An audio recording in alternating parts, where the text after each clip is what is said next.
با اقدام ورزشپرورانه اساسگذار صلح و وحدت ملی پیشوای ملت پرزیدنت جمهوری تاجیکستان محترم امامعلی رحمان و تشبث‌های نجیبانه پرزیدنت اسوسیاسیون فوتبال آسیای مرکزی پرزیدنت فدراسیون فوتبال تاجیکستان محترم رستم امامعلی در برابر دیگر گوشه و کنار تاجیکستان در قلمرو ولایت بدخشان تدبیرهای سودمند اندیشیده شده جهت عمومی گرداندن ورزش و پیروی به ورزشگران موفق کشور میدانچه‌های معاصر ورزشی و ورزشگاه‌های زمانوی بنیاد و از نوسازی کرده می‌شوند. در زمینه جهانی شدن فوتبال با دستگیری پرزیدنت فدراسیون فوتبال تاجیکستان رئیس مجلس ملی مجلس عالی جمهوری تاجیکستان رئیس شهر دوشنبه محترم رستم امامعلی ورزشگاه مرکزی شهر خوروغ پر از نوسازی گردیده به طلبات‌های جهانی فوتبال و دیگر نمودهای ورزش مطابق گردانده شد. به افتخار کشاده شوی ورزشگاه مرکزی شهر خوروغ با تشبث پرزیدنت فدراسیون فوتبال تاجیکستان رئیس مجلس ملی مجلس عالی جمهوری تاجیکستان رئیس شهر دوشنبه محترم رستم امامعلی و مقامات اجرایی حکومت دولتی ولایت مختار کوهستان بدخشان در مرکز ولایت فستیوال فوتبال برای کودکان و نوجوانان و بار نخست در ورزشگاه بازی رفیقانه بین دسته‌های رفشن شهر کولاب و پامیر ولایت بدخشان برگزار گردید. در اول می‌خواستم همه اهالی شهر خوروغ را و مخلصان را تبریک بگویم با یک روز تاریخی برای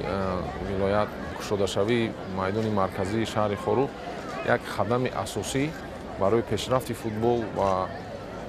نه فقط فوتبال دیگر نمودهای ورزشی هم تشبث می‌یابد. باید گفت که با در نظر داشت وسیع گردیدن امکانیت‌های خدمت‌رسانی ورزشگاه در آن نخستین کورت تنیس، میدان والیبال و راهرو برای ورزش سبک نیز با میدان معاصر فوتبال مورد بهره برداری قرار داده شد. زیرا سایه ورزش در حدود ولایت مختار کوهستان بدخشان زینه‌های بلندرسایی بوده در همه دور و زمان بهترین ورزشگران از حساب اهالی ولایت در مسابقه‌های سطح جمهوری و بیرون از مملکت شرکت نمودند و فراهم آوردن شرایط بلند در ورزشگاه مرکزی قدم دیگر استوار برای رشد همه نمودهای ورزش ارزیابی کرده می شود. نمایندگان فدراسیون فوتبال تاجیکستان و لیگ فوتبال کودکان و نوجوانان از نوسازی ورزشگاه و دایر نمودن چوربینی‌های گوناگون ورزشی من جمله بازی فوتبال رفیقانه را قدم استوار به سوی آینده سایه ورزش بدخشان عنوان می نمایند. باعث قید است که در برابر مستحکم کردن زمینه‌های مادی انشاءات ورزشی امروزها در ولایت بدخشان با تربیت کادرهای بلند اختصاص ساحه نیز در زمینه مؤسسه‌های تعلیمی ورزشی دقت ضروری روانه گردیده سال به سال صف ورزشکاران این رشته‌های گوناگون ورزش من جمله فوتبال رو به افزایش دارد. خوشبختانه امروزها ورزشکاران ولایت با استفاده از امکانیت‌های فراهم گردیده برای بلند برداشتن آبرو و نفوذ و اعتبار وطنی عزیزمان تاجیکستان حصه ارزنده خود را گذاشته پرچم دولتی را در عرصه جهانی معرفی می‌نمایند و کودکان لیاقتمند را نیز از آوان خردی در این سمت تربیت می‌نمایند. نخست رئیس ولایت مختار کوهستان بدخشان مهمانان و ورزشکاران را به ولایت بدخشان خوش آمدید گفته ذکر کرد که امروز در شاهکتاب تاریخ ورزش ولایت مختار کوهستان بدخشان و عموما تاجیکستانی عزیز صحیفه نو گشوده می شود.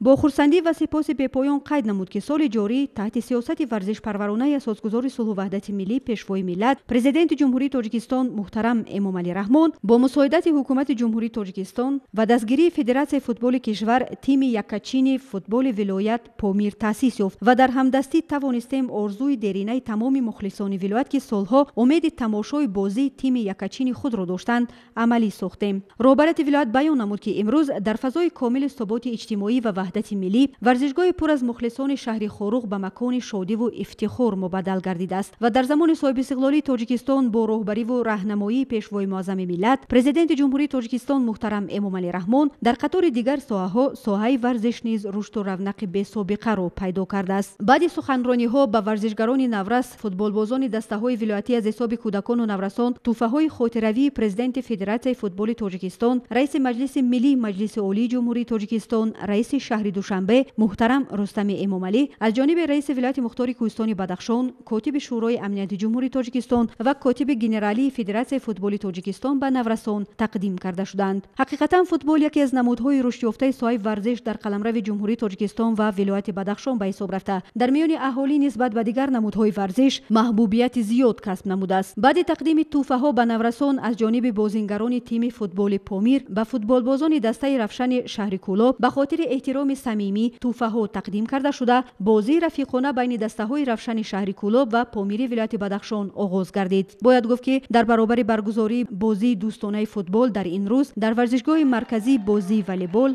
تنیس و دو بین نوجوانان راه اندازی کرده شد. باعث قید است که این چهاربینی مهم سیاسی و ورزشی را در ورزشگاه مرکزی شهر خوروغ نزدیک به 5000 نفر مخلص دستگیری نمود намуданд ва барои пирӯзии дастаи дӯстона мухлисӣ карданд. бозингарони ҳар ду даста истеъдоду маҳорати баланди варзиширо нишон доданд ва баъди рақобатҳои ҷолиб бозии дӯстонаи футбол бо ҳисоби 2-2 ба анҷом расид.